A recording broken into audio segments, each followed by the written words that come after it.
नमस्कार, स्वागत है आपका इवन उत्तराखंड पर। आपके साथ मैं हूं प्रगति। बुलेटिन की शुरुआत करते हैं, लेकिन उससे पहले एक नजर हेडलाइंस पर। दिल्ली दौरे से वापस लौटे सीएम धामी। होली के बाद कैबिनेट में फेरबदल की चर्चा, कहीं खुशी तो कहीं गम।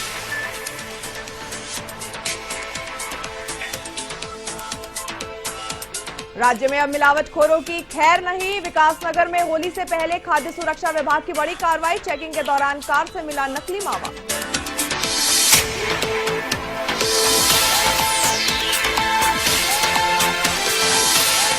हल्द्वानी में बैठकी होली की धूम, देर रात तक हो रहा होली गायन। भाईचारे और संस्कृति को आगे बढ़ा रहा होली गायन।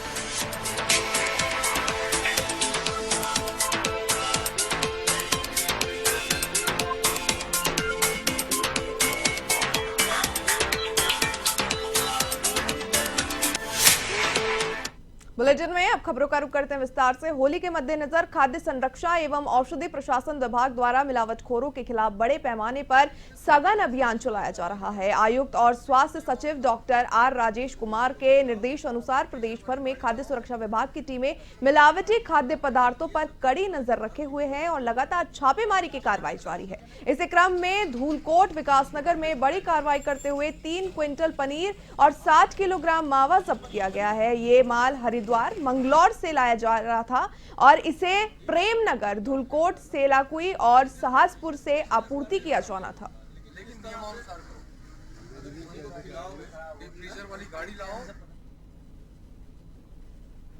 इसमें हमारे जो डॉक्टर आरके सिंह संयुक्त आयुक्त हैं उनके द्वारा हमको कल शाम को ही सूचना दी गई थी कि एक गाड़ी है जिसका नंबर ये आपके सामने मेंशन है, बेलोना है। उसमें जो है पनीर कुछ ऐसा आ रहा है मिलावटी टाइप का। तो हम लोग ऑलरेडी तैयार थे। जैसे हमको धूलकोट में दिखी तो हमने इस गाड़ी का पीछे किया और हम तुरंत यहाँ पर आ गए। तो अभी हमको लगभग 3-4 क्विंटल के आसपास जो है ये पनीर है और लगभग ये 60 किलो के आसपास मावा है। तो जब हमने प्राइमरी टेस्ट किया तो इसमें हम जब हमने टिंचर आयोडीन डाला तो एकदम इसका कलर चेंज हो गया। तो इसमें कार्बोहाइड्रेट की मात्रा दिखाई दी, जिससे कि प्राइमरी में जो है ये पनीर जो है मिलावटी नजर। कोतवाली कोटद्वार के कुछ स्थानीय लोगों द्वारा सूचना दी गई कि सिबल चौड़ कोटद्वार में सुखरो नदी के पास जंगल में कुछ शरारती तत्वों द्वारा चोरी छुपे अस्थायी ठिकाना बनाकर वहां पर नशे आदि का सेवन किया जा रहा है, जिससे स्थानीय माहौल खराब हो रहा है। शिकायत पर कोटद्वार पुलिस टीम ने अस्थायी ठिकानों पर जाकर छापेमारी की और कार्रवाई करते हुए सभी अस्थायी झोपड़ी नुमा ठिकानों को ध्वस्त किया।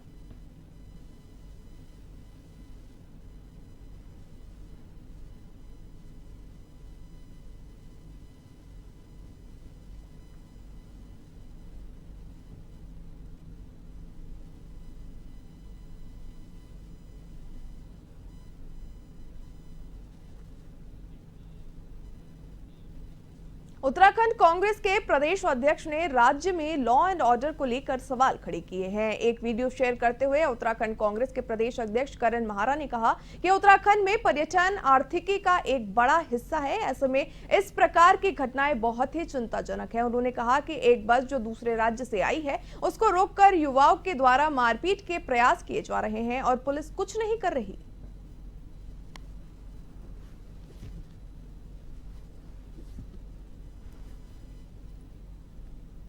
हमारी आर्थिकी में एक बहुत बड़ा हिस्सा या पहचान तीर्थाटन और टूरिज्म से भी है। और जिस तरीके की घटना कल रात देखने को मिली, एक बाहर की बस जो हिमाचल प्रदेश की संभवतः है, उसमें लोग जा रहे हैं, यात्री जा रहे हैं और 2 नौजवान गाड़ी को रोक के गाली गलौज कर रहे हैं, शीशे तोड़ रहे हैं। और वो ड्राइवर ये कह रहा है कि साहब मैं बाहर स्टेट से हूँ, मुझे एफआईआर करनी है। वो दरवाजा खोल के उनको मारने की कोशिश कर रहा है। अंदर से यात्री कह रहे थे यदि 2 लोग दरवाजा पकड़ के रखो ताकि अंदर ना यार किसको मार देंगे, पुलिस को बुलाओ।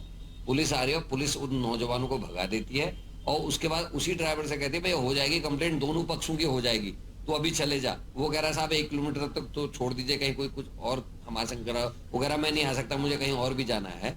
तो जो ये पुलिस का गैर जिम्मेदाराना व्यवहार है, यही कारण है उत्तराखंड में लॉ एंड ऑर्डर खराब होने का। पहाड़ों की रानी मसूरी में भूमाफियाओं के हौसले बुलंद हैं। मसूरी में माल रोड पोस्ट ऑफिस के पास रॉकस्टोन बिल्डिंग के पास भूमाफिया द्वारा दुकान पर रातों रात अपने ताले लगाकर कब्जा करने की कोशिश कर और दुकान पर ताले लगाकर दुकान के शटर पर लाल रंग के विवादित दुकान लिख दिया गया है, जिसको लेकर देर शाम को पीड़ित दुकानदार और भूमाफिया के बीच जमकर हंगामा हुआ। मामला मसूरी कोतवाली भी पहुंचा, जहां मसूरी कोतवाल संतोष कंवर ने सामने बैठाकर दोनों पक्षों की बात सुनी और इस दौरान उनके बीच नोकझोंक हुई।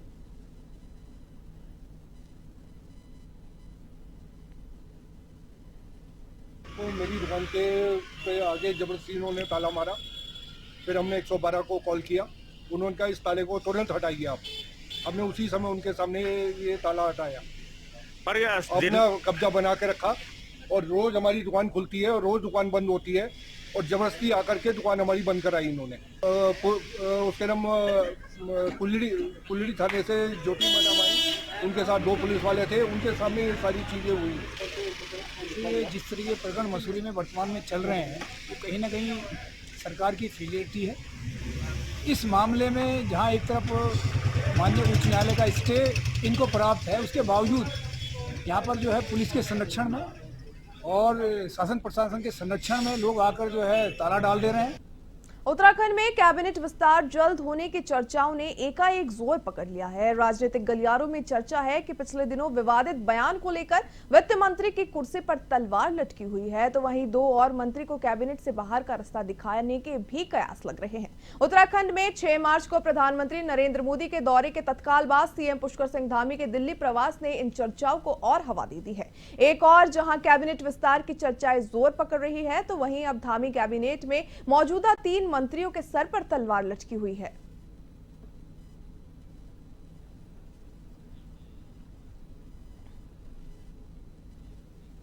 राज्य में अंतर्राष्ट्रीय महिला दिवस के मौके पर महिलाओं को सम्मानित किया गया और इस मौके पर उत्तराखंड में महिलाओं को सशक्त करने के लिए महिला सारथी योजना के तहत महिलाओं को स्कूटी भी दी गई। इस मौके पर उत्तराखंड के मुख्यमंत्री पुष्कर सिंह धामी ने शुभकामनाएं देते हुए कहा कि आज के समय में महिला हर क्षेत्र में महत्वपूर्ण कार्य कर रही हैं।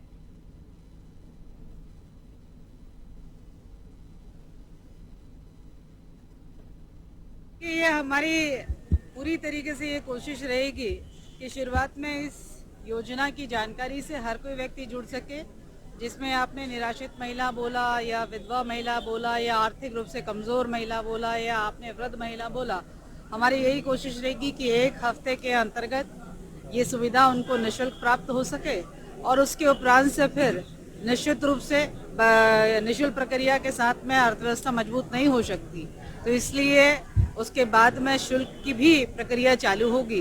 तो एक ये कोशिश है कि महिलाएं अधिक से अधिक महिला सारथी से जुड़ते हुए अपने आप को सुरक्षित भी और अपने आप को जो है उस व्हीकल का इस्तेमाल करने के लिए एक अनुकूल वातावरण बन सके, उसकी तैयारी कर रहे हैं। सभी मातृशक्ति को मैं बधाई देता हूँ, शुभकामनाएं देता हूँ और नए भारत के निर्माण में हमारी मातृशक्ति का बहुत बड़ा योगदान है। आज हमारी मातृशक्ति हर क्षेत्र में आगे बढ़ रही है। घाट में Uttarakhand state primary teachers association जनपद चंपावत के 7वें त्रैवार्षिक अधिवेशन एवं शैक्षिक उद्यान गोष्ठी का समापन हो गया है, जिसमें Govind Singh Bora Uttarakhand state primary teachers association Champawat के 6ठी बार जिला अध्यक्ष चुने गए हैं, तो वहीं सभी 21 पदाधिकारी निर्विरोध निर्वाचित हुए हैं। समारोह का उद्घाटन मुख्य अतिथि केंद्रीय मंत्री अजय टम्टा और विशिष्ट अतिथि विधायक कुशल सिंह अधिकारी, पालिका अध्यक्ष गोविंद वर्मा ने दीप प्रज्वलित कर किया। और एक मान और सभी कार्यक्रम के 21 पदों पर निर्विरोध निर्वाचन हुआ था और आज का जो अधिवेशन का कार्यक्रम था माननीय केंद्रीय राज्य मंत्री श्री अजय टम्टा जी हमारे मुख्य विधायक यहाँ पर मौजूद हैं और साथ में विशिष्ट अतिथि के तौर पर नगर पालिका चंपावत और लोहाघाट के अध्यक्ष हैं। तो हमारा मुख्य उद्देश्य सम्मेलन करने का जो मुख्य उद्देश्य है वो ये है कि बच्चों की शिक्षा को हम और जो है आधुनिक कैसे बना सकते हैं। आज के Uttaranchal state primary teachers association के जिला चंपावत के ये त्रिवार्षिक अधिवेशन के कार्यक्रम में आने का अवसर हुआ है। बहुत सारे शिक्षक भी मिले, मैं और सभी उन सबको बधाई देता हूं जो नवनिर्वाचित हमारे यहाँ के अध्यक्ष और 6ठी बार हमारे गोविंद सिंह जी हमारे अध्यक्ष बने हैं, उनको और उनकी पूरी टीम। जनपद उधम सिंह नगर के जिला मुख्यालय रुद्रपुर के पुलिस लाइन में अंतर्राष्ट्रीय महिला दिवस बड़े ही धूमधाम के साथ मनाया गया। इस दौरान आईपीएस निहारिका तोमर ने स्कूली छात्राओं को पुरस्कृत भी किया और पुलिस महिलाएं टीम एवं स्कूली छात्राओं के साथ मिलकर केक काटा।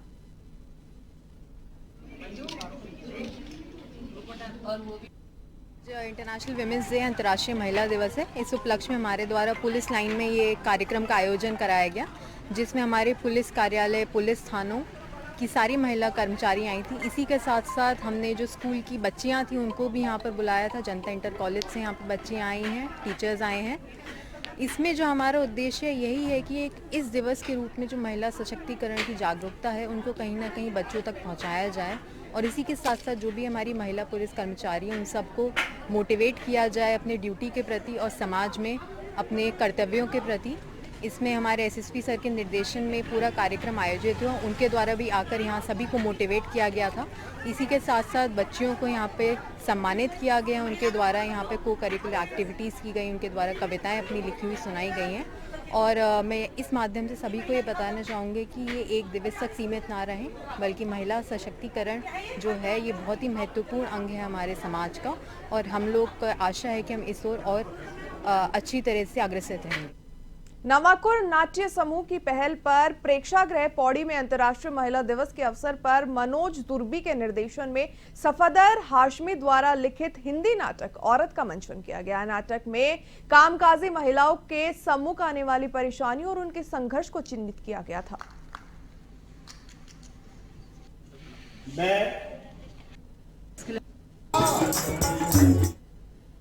नवाकुर नाट्य समारोह जो ये ग्रुप है, इसको मैं बहुत बहुत धन्यवाद देना चाहूँगी कि उन्होंने मेरे को ये अपॉर्चुनिटी दी कि मैं यहाँ आऊँ और ये सब देखूँ। वैसे तो हम पहले से ही जुड़े हुए हैं इस चीज़ से और इसीलिए संस्कृति नगरी हमारी पौड़ी को बोला जाता था। आप लोग तो शायद उस समय रहे भी नहीं होंगे, हम तब से यहाँ से देख रहे हैं इस तरह के नाटक का, ये सब एकांकी नाटक जो हम बहुत देख चुके हैं पहले। ज़्यादा खुश है अध्यक्ष सर से, हम बहुत ज़्यादा खुश है। अध्यक्ष साहब हमारी है ये, ठीक है, हम उनके उस प्रति बहुत अच्छा और बहुत ही संघर्ष करें। कुमाऊं क्षेत्र में होली धीरे धीरे अपने चरम पर आ रही है। दरअसल यहां होली पौष माह के पहले रविवार से ही शुरू हो जाती है और देर शाम से रात तक कुमाऊं में बैठकी होली का दौर शुरू हो जाता है। बता दें कि हल्द्वानी में आजकल लगातार शास्त्रीय रागों पर आधारित होली का गायन चल रहा है, जो लोगों को देर रात तक बैठने और झूमने पर मजबूर कर देता है। साथ ही आपको बता दें कि कुमाऊनी संस्कृति में बैठकी होली का अलग ही महत्व है। माना जाता है कि 15वीं शताब्दी में यहाँ पर होली गायन की शुरुआत की गई थी। चंद वंश के शासनकाल से यहाँ चंपावत से शुरू हुई और धीरे धीरे सभी जगह फैल गई।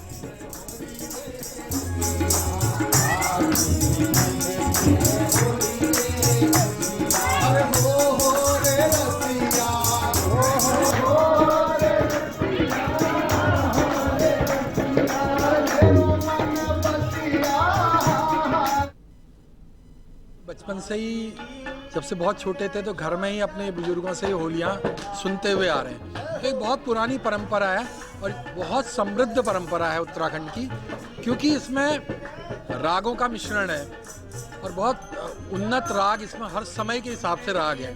तो होलियाँ हमारे उत्तराखंड में पूस के यानी पौष मास के पहले इतवार से शुरू हो जाती हैं।